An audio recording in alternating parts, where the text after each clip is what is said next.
자, 우리는 우리 한글 자음이 14자로 구성이 되어 있습니다. 기역, 니은, 디귿, 리을부터 해서 히읗까지 보통 우리가 14자로 알려 있고, 그리고 이제 사용되지 않는, 지금은 사용하지 않는 4자를 합쳐서 18자 이렇게 말을 하고 있습니다. 그리고 한글의 자음의 기원에 대해서는 훈민정음 해례본에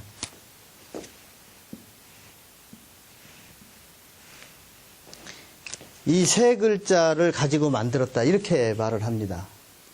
자, 이것은 우리한테 뭘 말해주냐면 그 한글의 기원이 이것과 관계가 있다. 이것과 불가분의 관계가 있다. 그런데 이것의 호칭이 뭐냐면 천지인입니다. 자, 그 훈민정음을 만드신 분들이 어떤 원리를 가지고 만들었는지는, 한글을 훈민정음을 만들었는지는 우리가 뭐 훈민정음을 보면 알 수 있는데, 어쨌든 그분들이 말하는 기본 원리가 천지인이다. 이것이 우리에게는 관심사입니다. 왜냐하면 우리가 아까 앞서서 한자를 할 때 보았는데, 한자는 천지인과 음양 이런 원리를 떠나서는 설명할 수가 없습니다.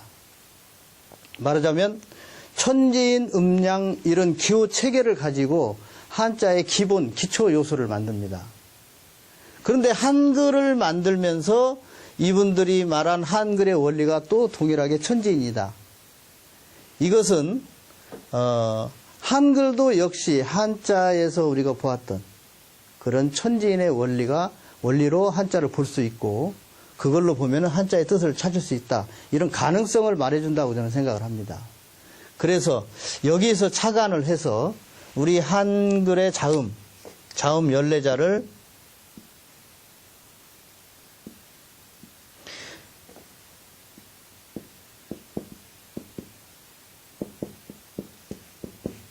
이렇게 재구성을 해봤습니다. 이 한글의 이 세 가지 어떤 그 경향으로 이렇게 분류를 해본 것은 앞서 우리가 한자를 보았던 한자의 초성과 그 다음에 그 초성이 변하는 범위, 이것을 살펴보았듯이 그 음의 계통이 이렇게 셋으로 나눌 수 있다. 그런데 공교롭게도 이 초성들을 이 음가들을 가만히 보면 이 마지막에 있는 요 모양이 우리가 한자를 하면서 보았던 이 도형과 닮아 있습니다. 그리고 이 도형은 한자에서 천지인을 나타내는 아주 원초적인 도형입니다. 자, 따라서 음이 변하는 계통, 우리가 앞서 설명드린 음이 변하는 계통은 이렇게 분류할 수가 있습니다. 하늘을 나타내는 기호들은 그 하늘을 나타내는 기호 안에서 음이 변하고, 땅을 나타내는 기호들은 땅을 나타내는 기호 그 범주, 카테고리 안에서 음이 변하고, 만물을 나타내는 기호는 그 만물을 나타내는 기호 그 안에서 변하고. 따라서 우리가 쓰고 있는 자음, 기초적인 자음 9자는 적어도 이렇게 3개의 영역으로 구분해 볼 수가 있습니다. 그래서 이응과 여린 이응과 히읗, 이것은 하늘을 나타내는 기호. 미음, 비읍, 비읍, 이것은 땅을 나타내는 기호. 그 다음에 시옷, 지읒, 치읒은 만물을 나타내는 기호. 이렇게 구분하는 것은 거의 틀림이 없다고 생각이 듭니다. 왜냐하면 한자나 한글이나 똑같은 기호체계인데, 기호체계라고 하는 것은 뭔가 철학적인 그 관념이 정립되고 난 다음에 그 철학적인 논리를 기호화한 것이기 때문에, 그리고 그 기호화가 공교롭게도 한자에서 보았던 원, 방, 각, 이것과 체계가 딱 연결되어 있다. 이런 측면에서 한글의 기호도 이렇게 재분류할 수가 있습니다. 자, 이것이 어떤 의미를 갖냐면, 우리가 살고 있는 세상을 세 영역으로 나눕니다. 새 영역이란, 고대인에게 있어 새 영역이란 하늘과 땅과 만물입니다. 이게 아주 기본입니다. 그래서 이것을 천이라고 보고, 이걸 지라고 보고, 인이라고 보고. 그래서 지금 내가 나타나고자 하는 개념이 땅에 속해 있으면 요 셋 중에 하나를 가져다 쓰고, 하늘에 속해 있으면 요 셋 중에 하나를 가져다 쓰고, 만물에 속한 것을 내가 나타낼 때는 요 셋 중에 하나를 가져다 씁니다. 따라서 이것은 약속이기 때문에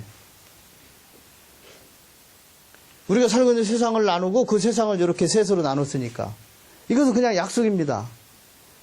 따라서 이것이 나온다 그러면 아, 저 사람이 하늘에 관한 걸 설명하려고 하는구나. 피업이 나왔다. 그러면 저 사람이 땅에 관한 걸 설명하는구나. 이렇게 우리는 바로 알 수 있다는 것이죠. 말하자면 우리가 살고 있는 세상을 세 개의 영역으로 나누고 그 영역을 나타내는 기호를 각각 세 개씩 부여를 했습니다.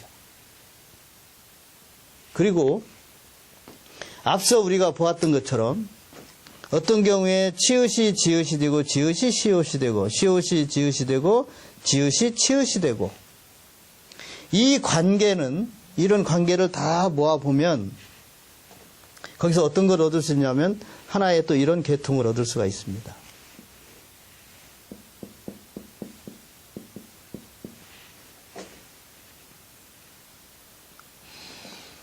자, 아까 우리는 그 볼견 나타날 현에서 기역과 히읗이 모종의 관계가 있다는 걸 알았는데 그 관계에서 기역이 히읗되게 하는 것 또는 지읒이 치읓되게 하는 것 그것은 바로 뭐냐면 하늘의 속성이 개입이 되면 지읒이 치읓이 되고 피읍이 비읍이 되고 여린 이응이 히읗이 됩니다. 그 다음에 지읒의 속성이 가미가 되면은 치읓이 지읒이 되고 그 다음에 만물의 속성이 강조가 되면 치읓이 시읒이 되고 자 이건 또 뭘 말하냐면 이렇게 셋으로 나눴던 공간을 또 셋으로 나눕니다. 이렇게 따라서 이것을 다시 이 도표를 여기다 옮겨놓으면 여기 천이 되고 지가 되고 땅이 되고 이것은 우리가 눈으로 보는 하늘과 땅과 만물입니다.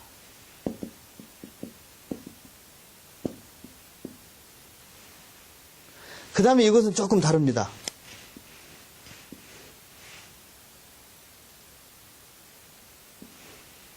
여기는 하늘의 속성. 자, 여기는 천지인은 가시적인 하늘과 땅과 만물이고 이렇게 세로로 보는 요 칸들은 하늘의 속성입니다. 그 다음에 땅의 속성, 인의 속성. 자, 속성이라는 건 뭘 말하냐? 말 그대로 성질입니다. 성질. 하늘이 아니라 하늘의 성질. 땅이 아니라 땅의 성질. 만물이 아니라 만물의 성질. 자, 이 성질은, 성질 중에 두드러진 것은, 자, 하늘의 성질 중에 두드러진 것은 창조, 가치, 사랑, 뭐 이런 것들입니다. 그 다음에 땅의 속성은 대표적인 게 형상을 가지고 있다는 것입니다. 자, 우리가 뭔가 눈에 보이고 이렇게 나타낼 수 있는 것, 이것들은 전부 땅의 속성입니다. 자기 형상을 가지고 있다는 것, 이것은 차갑게 굳었다. 이런 특징이 있고, 그 다음에 만물의 속성은 변화와 작용입니다. 자, 여기 만물의 속성은 여기가 인으로 써 있는데, 사람의 속성으로 보시면 됩니다. 사람은 한시도 같지 않습니다. 어제의 나와 오늘 지금의 나가 다르고 1년 전의 나와 지금의 나가 다릅니다. 끊임없이 변합니다. 태어나서부터 죽을 때까지 계속 변합니다. 이것이 만물의 속성입니다. 그래서 천의 속성, 지의 속성, 인의 속성이라고 할 때 이 속성은 성질을 말하는데 하늘은 창조, 가치, 사랑, 이념, 뭐 이런 우리가 좋다고 생각하는 건 전부 정신적인 가치에 속하는 건 전부 하늘의 속성이라고 보면 됩니다. 땅의 속성은 형상을 가지고 있다. 모양을 갖추었다. 드러나 보이는 게 있다. 이런 것들이 땅의 속성이라고 말할 수 있습니다. 그리고 만물의 속성은 변화하고 작용합니다. 자, 이제 이런 도표를 만들어서 우리가 그 한글에 자음을 대입을 하면 이런 표를 만들 수 있겠습니다. 자, 히읗은 하늘의 속성을 나타내는 기호 중에서도 하늘을 나타내는 기호 중에서도 하늘의 속성을 나타내고, 그래서 하늘의 가장 하늘다움은 히읗에 있습니다. 우리 한글에서 히읗의 음가가 전부 이런 개념입니다. 하늘의 속성. 그 다음에 하늘의 땅의 속성. 하늘에서도 하늘이 보이지 않는 하늘의 몸이라고 하면 그걸 나타내는 기호가 여린 이응입니다. 그 다음에 하늘도 작용을 합니다. 변화합니다. 그것을 나타내는 기호가 이응입니다. 그 다음에 이건 세 개는 땅을 나타내는 기호들인데, 땅 중에서도 땅이 가지고 있는 하늘의 속성을 나타낼 때 비읍을 씁니다. 그래서 우리말의 비읍으로 소리나는 한자들은 전부 땅에 있는 하늘이다, 이렇게 말할 수 있습니다. 예를 들어서 빨갛다, 붉다, 불, 이런 개념들은 전부 뭐냐면 하늘에 있는 하늘이 땅으로 내려와 있다라는 개념입니다. 그 다음에 땅의 속성, 그걸 나타낼 때 피읍을 씁니다. 우리가 뭐 푸르다, 뭐 이런 개념들, 파랗다, 이런 개념들은 땅의 속성을 나타낸다고 볼 수 있습니다. 다음에 땅도 변화합니다. 땅도 계속해서 변화합니다. 그 땅에 변화하는 걸 나타내는 자음이 미음입니다. 그 다음 만물도 마찬가지입니다. 만물이 가지고 있는 하늘의 속성, 하늘과 관계된 것, 그것을 나타낼 때는 치읓을 씁니다. 그러니까 우리가 참진할 때 참된 사람 할 때 참을 쓰는데, 그 참을 치읓으로 썼다는 것은 사람으로서 하늘의 속성을 언급한다, 이렇게 볼 수가 있습니다. 그 다음에 만물 중에서도 땅의 속성을 나타낼 때 지읒을 쓰고, 만물도 변합니다. 만물은 끊임없이 변합니다. 그 변한 것을 나타내는 자음이 시옷입니다. 자, 적어도 우리 한글에 자음 9자는 이런 특성을 가지고 있습니다. 그리고 이것을 얻어내게 되는 배경에는 우리가 한자의 음들이 변하는 그런 계통에서 이런 데이터를 얻었고, 이런 데이터로부터 적어도 우리가 우리 자음들 사이에 놓여 있는 그 자음의 음가가 변하게 하는, 기역이 히읗이 되게 하고 이응 되게 하고 또 히읗이 기역 되게 하는 이런 이유들 사이에 그 원인이 바로 하늘과 땅과 만물이라고 하는 이런 그 주체가 거기에 숨어져 있다. 그 다음에 하늘도 하늘의 속성, 땅의 속성, 만물의 속성으로 또 세분화를 한다. 땅도 그러하고 만물도 그러한다. 이래서 우리는 자음 9개를 만들어서 적어도 이 세상에서 우리가 뭔가 표현하려고 하는 그 대상을 9개의 섹터로 나누어서 세분화해서 표현할 수가 있다. 이런 그 표현력, 그런 우수한 표현력을 나타내는 것이 바로 우리 자음 9자입니다.